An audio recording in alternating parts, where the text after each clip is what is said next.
All of our Brothers System 2 cutters leave the factory fully sharpened and ready for use. Clearly, at some stage you will need to re-sharpen them.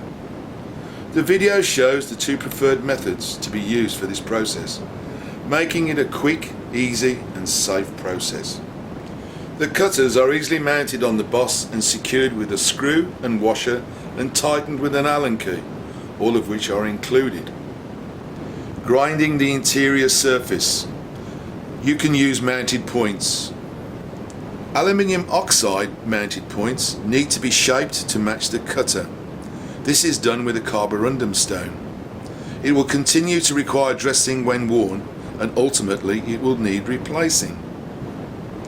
CBN, which stands for cubic boron nitride, does not need dressing. They are extremely hard wearing and need very little maintenance. You should consult with your local stockist on availability and always follow the manufacturer's instructions.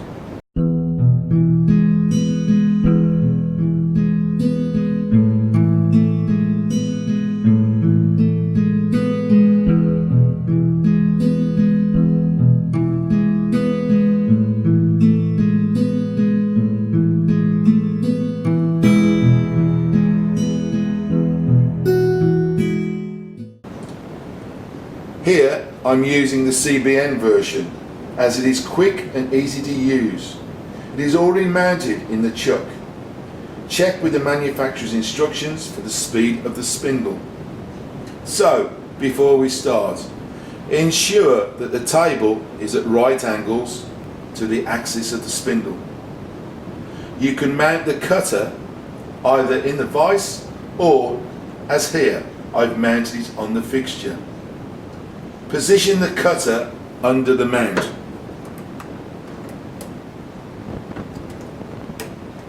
You need to check that you are working safely and observe good practice. You only need a light touch. You are only re-sharpening. No excessive pressure is required at all. Here we go.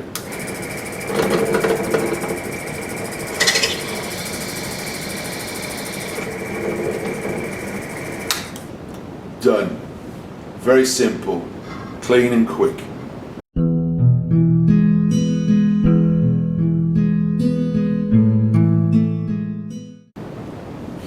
Our double-ended fixture was designed with your safety in mind. Normally your fingers would be in close proximity of the grinding wheel, which is not desirable. The fixture enables your fingers to be much further away, giving you more confidence and ease of operation. The cutter has already been mounted on the fixture. Again, it's very simple with all the screws, washers and Allen keys are all included. As you're only re-sharpening, you need a fine grade of wheel.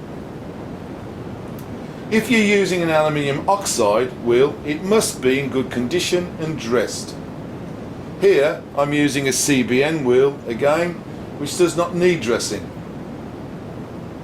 Now your grinding wheel must be switched off and not revolving. The angle of the work rest must match that of your cutter. We recommend between 0 and 5 degrees maximum for the optimum performance.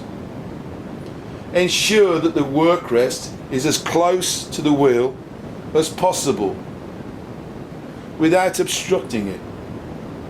I prefer using my index finger as a pivot, allowing my other hand to steer the cutter in a semicircular motion and grind evenly. So again, working safely and observing good practice, let's get started. So here we go. Index finger as the pivot, lightness of touch, no pressure exerted at all. I'm literally just kissing the face of the grinding wheel, moving a semicircular motion, so I'm doing it very evenly.